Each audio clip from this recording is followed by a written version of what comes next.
yesterday. If you were watching this show, me in particular, I'll be accountable for myself, and I'm going to hold you guys to that, but I was talking a little cash shit. I was pretty confident as well. I was talking double digits.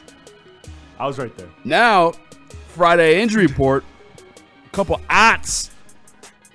Yeah, Terrion Arnold, Kirby Joseph, Sam Laporta, two of which are Pro Bowlers. Help me. One of which is definitely on his way out. I'll zoom in because Josh Pascal, Terrion Arnold, Kirby Joseph, Sam Laporta out. Cool news. No. Cool We news. suck again. Cool news.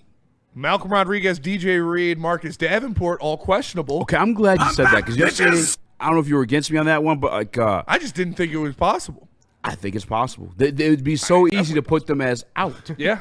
And Dan Campbell's done this before where he's like, I'm not seeing it. And then actually, the guy's like active for that game, So I think, we're going to need them. I'll maybe back down from the double digits, but I'm still, with these injuries, kind of confident that we could win this one. Our X factor yesterday, Smitty, was Jahmyr Gibbs. Yes. I love Sam Laporta, and he's definitely a guy that can help you win this game, but Jahmyr Gibbs is still available in this one. Yes. Your offensive linemen are still available in Yes. this one. I think we can still do the damage we're looking to do offensively, and defensively is maybe where I'm a little bit more concerned. Do you have Amon-Ra St. Brown? Yes, sir. Do you have Jahmyr Gibbs? Yes, Lord. Do you have Penei Sewell? Yes, Lord. Do you have Jared Goff? Amen. Do you have Jamison Williams? Thanks to him. Do you have Aiden Hutchinson? You got him. Do you have Aleem McNeil? You got him. Do you have Jack Campbell? I don't care who's not playing for the Detroit Lions, because them boys that aren't playing are still dogs. And I don't care if the Eagles get back Landon Dickerson or Lane Johnson or whoever. I still got the Detroit Lions winning this game. I think the Detroit Lions will be able to command the line of scrimmage on both sides of the ball. Because even when Landon Dickerson and Lane Johnson and those guys were playing, they weren't playing too hot. So put them up against that rotation of defensive linemen that you have in there with Aleem McNeil and DJ Reader and Roy Lopez and Tyleek Williams, and I think they're going to get to Jalen Hurts. We have done and had our way with running quarterbacks this year, whether it be Lamar Jackson, whether it be Patrick Mahomes, whether it be whoever. The Lions have shut down the quarterback run so far this season, and that's because their linebacker play has been off the charts. So I expect guys like Alex Anzalone, Derek Barnes, and Jack Campbell to step up big time in this one when it comes to slowing down and stopping Jalen Hurts' legs. The Detroit Lions offense, as much as I love Sam Laporta, is going to be just fine. The machine keeps going. The cog keeps turning. We've seen Jared Goff be very comfortable with Brock Wright in different situations on third down and different passes, and they have a great chemistry themselves. You still got Amon-Ra St. Brown to run those routes. You got Khalif Raymond, who had 50-plus yards on a couple big catches last week, and Jamison Williams is still out there. So, yes, Sam Laporta is a hit. I'm not trying to underplay it, but this offense has so many weapons, I don't think it makes that big of a difference. Yeah, the offense I'm not as concerned about. Obviously, it would help to have Sam Laporta in that one. I think in particular in this situation, you're probably looking for the performance and execution of the offensive line to get a Jahmyr Gibbs going, because that frees up Jared Goff in that play action that he is so great in. And by the way, the Eagles rank bottom 5 in the league against that defense. Is supposed to be a stellar defense. So that play action gives them problems. Yeah. You need the offensive line execution in there. My X factor in that one was Jahmyr Gibbs for that factor. 1, running the ball. 2, coming out of the backfield. That touchdown, that Texas route he had against the Commanders was so nasty. Yeah. And I get it's the Washington Commanders, but their linebacking core, if anything, is probably the better unit on that defense. Talking about a Frankie Louvu, talking about a Bobby Wagner. I get Bobby Wagner getting a little older in age, but that's still something mentally you could jump in front of, like a zone coverage or whatever it may be. Gibbs still available in this one. Yeah. So I'm fairly confident the offense will put up enough to be, I guess, in the fight. Where my biggest concern, or why I think we're going to need to win this game, is the defense. In particular, because this offense can be inept at times. Mm-hmm. We had the Philadelphia Eagles fan, the ultra-confident Philadelphia Eagles fans. We know how they are on the show. That was the only concern he expressed, was their offense. So for me, as long as we have a guy like Jack Campbell available who get up there in the middle, as long as we have at least one of these starting cornerbacks available, which we may get 2, and I know we're talking about Terrion and DJ Reed as your starters, but I think Amik Robertson could fit the bill just as well as a TA. Yeah. I think I would love personally to have a TA against a guy like A.J. Brown, size-wise. You know what I'm saying? Because I don't want to be in man coverage against a fucking A.J. Brown with our guy Meek. No offense to Meek, you know what I'm saying? But A.J. Brown's the man amongst men.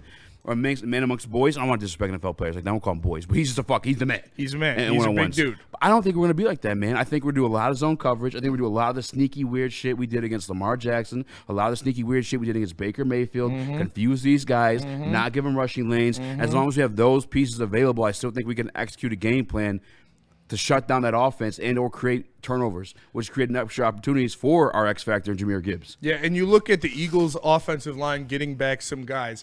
Jurgens, Johnson, and Dickinson. Good thing this isn't a Diddy party and it's a football game. Jesus. They're going to go out there and they're going to take care of business. Now, these guys are banged up, man. And going against this Detroit Lions defensive line, which has been one of the best in the National Football League, they needed those guys. And now they're lucky to have them back, but I'm still confident that our guys are going to do what they want against that offensive line, because even when they were healthy, they haven't looked the best. And now they're banged up. Now they're coming back in. So I think the Detroit Lions defensive line will be just fine. It's going to be a dogfight, man. I don't want to downplay the Eagles at all, because they are a very good team. And you're going into Philadelphia, and they are a championship team. They know what it takes to win tough games when you have guys out, when you have to hodgepodge things, when your wide receivers telling fantasy players to drop me. Like, they've fought through things before. So it's not just going to be a cakewalk. This is going to be a damn good game, and it's going to be a dogfight. But I think the Detroit Lions are flowing right now, and the talent that they have, the way it's performing, is going to supersede the Eagles.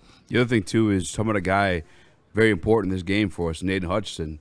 He said this is an important game. Usually you get an NFL player up there, every team is the same. That's supposed to be what they say, so you're never looking down on anybody coming in against like a New York Giants. No, the Detroit Lions are up for this one. Our Detroit Lions are the petty kings. Anytime they get an opportunity like this, you know they're swinging, and especially in a season where you had one like this teed up against the Kansas City Chiefs on the road and you fell flat. I think they learned from that one. This is a team that learns from that. That's why they haven't lost a game back-to-back in the past, 3 years. This one they're definitely going to be up for. I know Landon Dickerson is back, but Landon Dickerson, when healthy, gave up the fourth most sacks and fourth most pressure percentage amongst guards in the NFL. Yeah. Now he's banged up and his center's banged up. Still think it's a winnable game. I'm more reliant on the defense, the offense, just to come through in moments where we need them. Before we go to Nick and Chris, we got Luigi Gaming with the super chat in there. He says, Laporta's blocking will be missed. He's key in run blocking.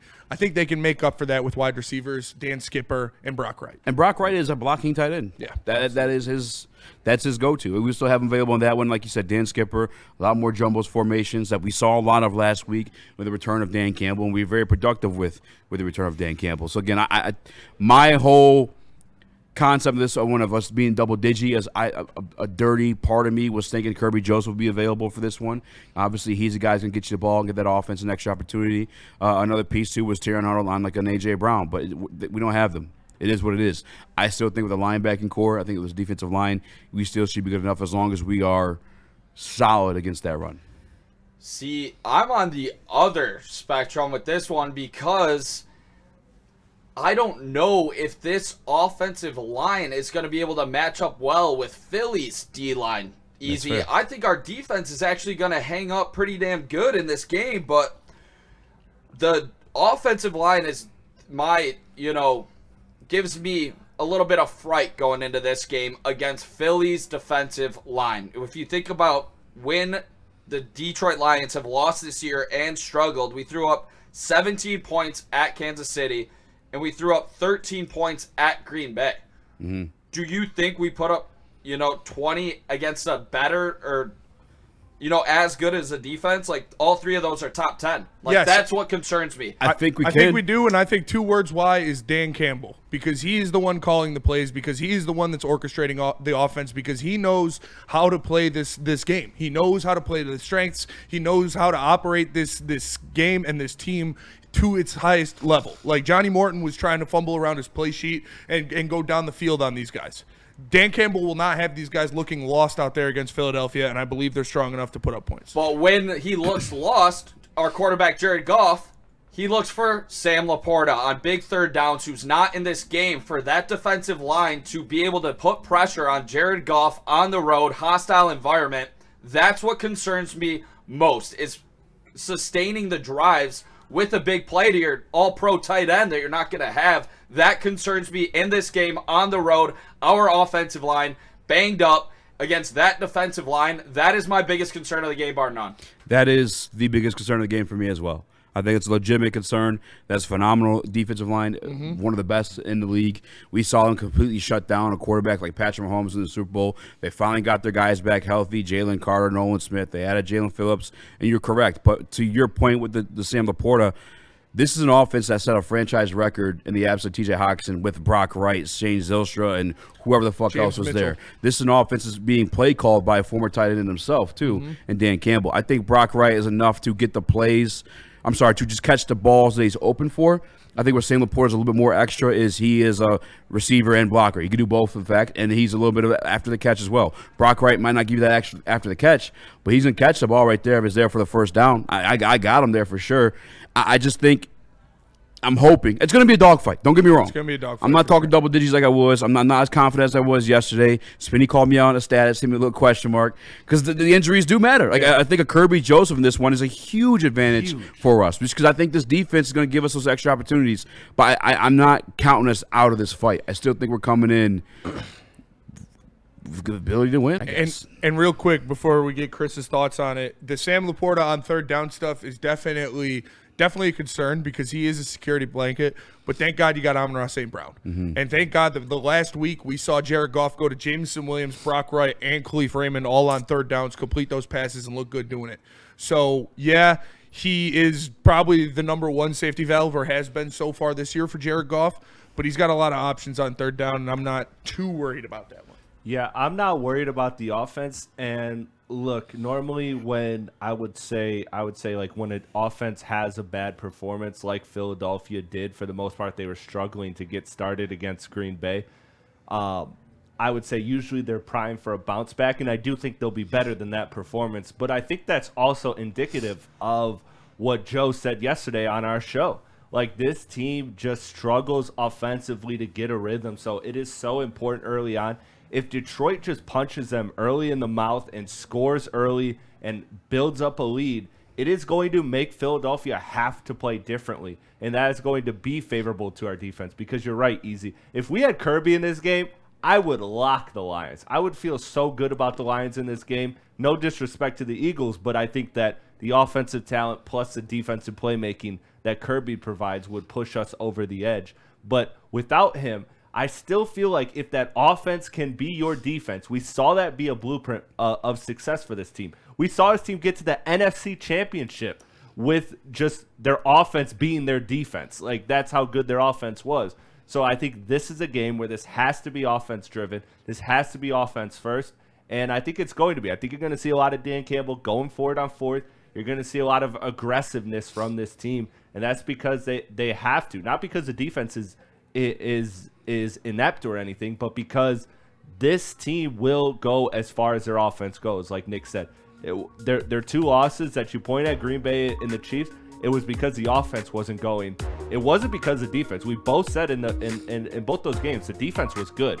The defense wasn't the problem. The defense performs good enough. It's about the offense. So to me, I still feel pretty confident. This sheet of injuries makes me feel a little less confident, but I still feel confident.